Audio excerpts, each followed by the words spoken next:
आणि हा प्रवाह अमेझिंग आहे। नमस्कार, मी नुपूर आणि वेलकम यू टू आपला यूट्यूब चॅनल फूड सर्फर्स नुपूर सुमुख। तर आज आहे एक पावसाळी संध्याकाळ आणि एक अतिशय निसर्गरम्य ठिकाणी आपण आता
निराळ्या प्रकारांची फुले तिला वाहिली जातात।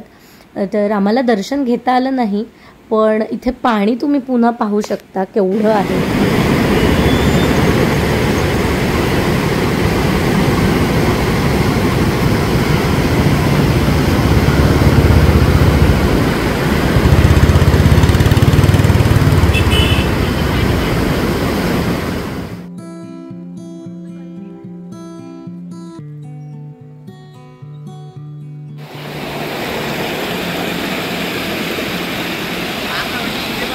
ही जागा खरं तर प्रसिद्ध आहे ती इकडच्या रांजण खळग्यांसाठी, अर्थात पॉट होल्ससाठी। इंद्रायणी नदीच्या प्रवाहात खालच्या खडकांवर पाण्याच्या दबावामुळे इथे खोल दऱ्या आणि रांजण खळगे तयार झाली आहेत। पण आता ही नदी ओसंडून वाहत असल्या कारणाने आपल्याला ही रांजण खळगे तेवढीशी दिसत नाहीत। इथे हे ऑलमोस्ट या लेवलला आलंय पाणी इथे, सो कधी हे क्रॉस करू शकतं आणि म्हणून त्यांना इथे असं घातलेले आहे, दोऱ्या लावलेल्या आहेत इथे। इथे दोऱ्या लावलेल्या आहेत आणि त्यांनी असं सांगितलंय की ह्याच्या पलीकडे तुम्ही क्रॉस नका करू, बट तरी सुद्धा हे क्रॉस करून लोक तिकडे जाऊन बसली आहेत. So that is risky which you should avoid.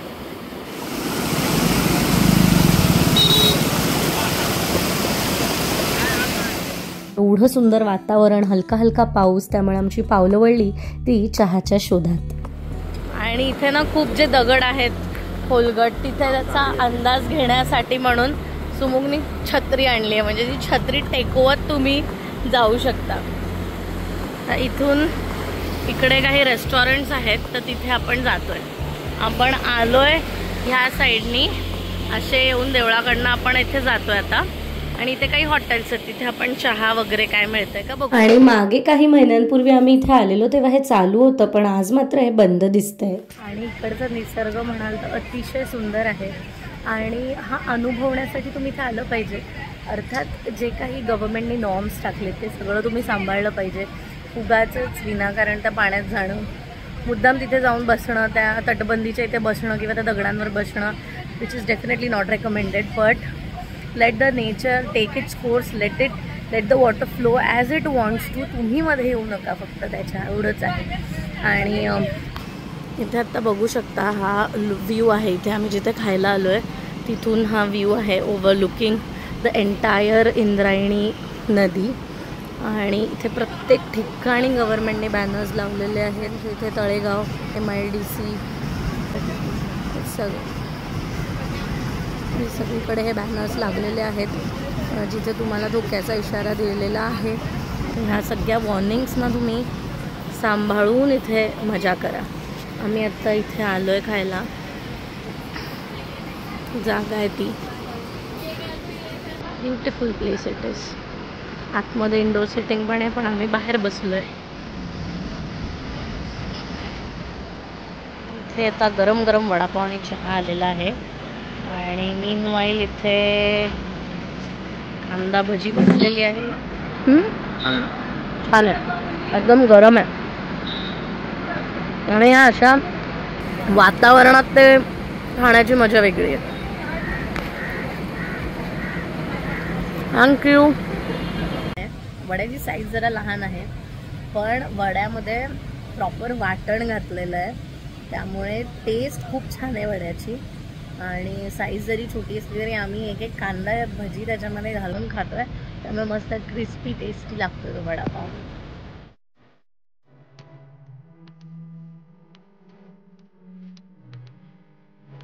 मस्त माणसाळलाय, अजून एक आलाय.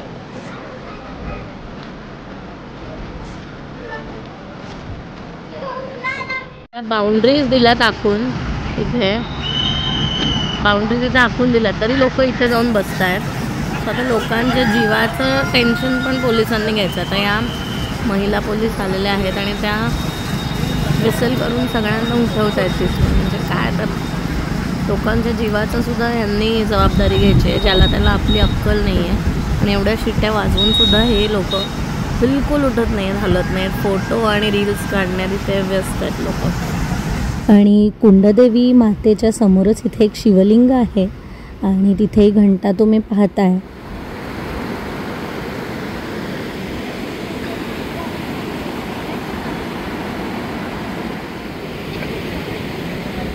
कसं वाटलं? मस्त, एकदम रिफ्रेशिंग आहे.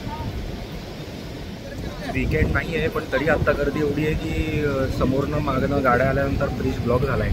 वीकेंडला कशी गर्दी असेल मी इमॅजिन नाही करू शकत याला. तेव्हा ना ते दाखव कसं ते गाड्या जात आहेत, सगळं ब्लॉक झालंय. मंदिराच्या इथे थोडा वेळ बसून मग आम्ही पूल उतरून ह्या भागात आलो. तर ह्या नदीची खोली एकूण 20 फूट आहे आणि हळूहळू ती कमी होत 5 फूट इतकी राहते. तर ह्या साईडला बरेच जण जेव्हा पावसाळा नसतो आणि प्रवाह नसतो इतका नदीला तेव्हा पोहण्यासाठी येतात. तर त्या स्पॉटला आम्ही आत्ता आलो आहे, परंतु आत्ता इथे आत जाणं अजिबातच रेकमेंडेड नाही आहे आणि अलाउडसुद्धा नाही आहे. आणि ह्या पावसाळी सहलीत एवढा वेळ पाऊस नव्हता आणि फायनली आता पाऊस येतोय, त्यामुळे आता मजा जी आहे ती डबल होणार आहे. पावसात छत्रीमध्ये मी भिजणार आहे. सुमुख बीज की थोडा, कसं वाटतंय? चल मग बीज. आणि आमच्याकडे नेहमी असंच असतं, चांगले कपडे घालून सुमुखला अजिबात भिजायला आवडत नाही आणि मला 4 थेंब अंगावर घेतल्याशिवाय राहत नाही. सो एनिवेज प्रत्येकाची आनंद लुटायची पद्धत वेगळी असते. सो थोडक्यात काय, तर ज्याला जसं हवं तसं त्याने एन्जॉय करावं. हे बघ, ही पाणकोंबडी आहे, खाली जाते, मासे गटकते आणि वर येते.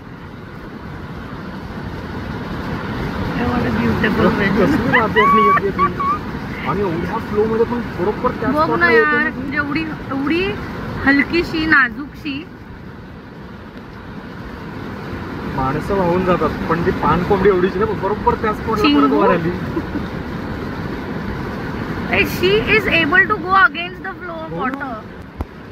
पाण्याच्या प्रवाहाच्या विरुद्ध दिशेने जाता येते तिला. आणि इथे सगळ्यात फोर्सफुल आहे सुमुख. हे बघ मस्त ती. खरंच आता कुठून तरी फिरून दुसरीकडे बाहेर येईल. झाली बरोबर. आता व्हरायटी आहे, व्हरायटी. आता काय करते सुमुखी? हा over it is male female जे काय ते पंख सुकवते. पंख सुकवते. येस. इकडचे मासे संपले, आता मॅडम दुसरीकडे गेल्या दुडू. आणि प्रत्येकच वेळेला भिजून मजा येते किंवा पोहून मजा येते असं नाही. कधी कधी नुसते पाय ह्या थंडगार नदीच्या पाण्यात बुडवून जरी बसलो ना आपण, तरी खूप स्ट्रेस फ्री वाटतं, अतिशय रिलॅक्स फील होतं. त्यामुळे नक्की हा अनुभव तुम्हीसुद्धा अनुभवा. आज आम्हीसुद्धा अनेक दिवसांनी अशी संध्याकाळ स्पेंड केली निसर्गरम्य ठिकाणी. आणि कधीकधी ना आपल्या वीकडे रुटीनमधनं 1-1.5 तास जरी असा बाहेर मिळाला नेचरमध्ये स्पेंड करायला, तर आपण खूप रिज्युविनेट होतो आणि येणारा आठवडा खूप छान जातो. समजा तुम्हाला ह्या देवळाच्या इथे ब्रिज वगैरे क्रॉस करून तिथपर्यंत अगदी जायचं नसेल आणि तर तुम्ही इथे पण येऊन असं बसू शकता. म्हणजे इथून या रस्त्याने आलात, तुम्ही इथून आलात मग इथे येऊन तुम्ही इथेच गाडी लावून तुमची इथे जाऊ शकता समोर. आणि इथे पण चहाचे वगैरे स्टॉल्स आहेत, तर तुम्ही इथून भजी वगैरे घेऊन छान तिथे काठापाशी बसून खाऊ शकता. आणि असं कुठेही बसतो, काही ओलं, गाडीचे सीट्स खराब होऊ नये म्हणून मी असे पॉन्चो ठेवते. म्हणजे जर भिजायची इच्छा झाली तर हेच घालता येतात. आणि जर नाही भिजलो, नुसतं कुठंतरी दगडावर ओल्या बसलो, तर गाडीची सीट पण खराब होत नाही. तर आम्ही असे पॉन्चोज 2 घेऊन ठेवतो. तर दॅट्स इट गाईज. हा होता आपला छोटासा व्लॉग. एक छोटीशी पावसाळी संध्याकाळ निसर्गाच्या कुशीत. तर कसा वाटला व्हिडिओ नक्की कॉमेंट करून सांगा. असेच काही अजून ठिकाणं असतील पुण्याच्या आसपास तर आम्हाला नक्की सांगा. आम्हाला नक्की ती एक्सप्लोर करायला आवडतील. हा व्हिडिओ पाहिल्याबद्दल खूप खूप आभार. लवकरच भेटू एका नवीन व्हिडिओसोबत. हा व्हिडिओ आवडला असल्यास लाईक करा, शेअर करा आणि चॅनलला सबस्क्राईब करायला विसरू नका. Thanks for watching.